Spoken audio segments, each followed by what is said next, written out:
CPM నగర committee ఆధ్వర్యంలో కరీంనగర్ చుట్టూ సరౌండింగ్లో ఉన్నటువంటి ప్రభుత్వ భూములను ఆక్రమించినటువంటి అక్రమార్కులపై చర్యలు తీసుకొని ఆ భూములను పేద ప్రజలకు పంపిణీ చేయాలని కోరుతూ జిల్లా కలెక్టర్ గారికి వినతిపత్రం ఇవ్వడం జరిగింది.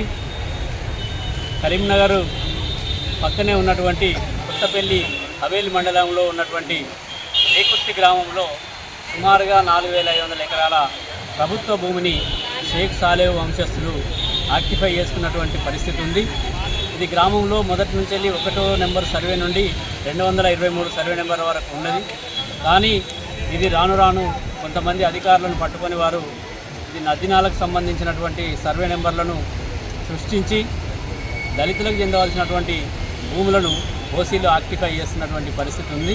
అందుకని దీనిపైన సమగ్ర సర్వే నిర్వహించాలి, సమగ్ర సర్వే జరపాలి. 231, 232, 234లో ఉన్నటువంటి ప్రభుత్వ భూమిని రికవరీ చేసుకొని దళితులకే కేటాయించాలి, అర్హులైన పేదలకు ఇవ్వాలని చెప్పి మేము డిమాండ్ చేస్తూ ఉన్నాం. అంతేకాదు గతంలో కొత్తపల్లి మండలంలో కూడా కొన్ని సర్వే నెంబర్లను ఆక్రమించుకొని పట్టాలు చేసిన వాటిని క్యాన్సిల్ చేశారు. అట్లాగే బొమ్మకల్లో ఉంది.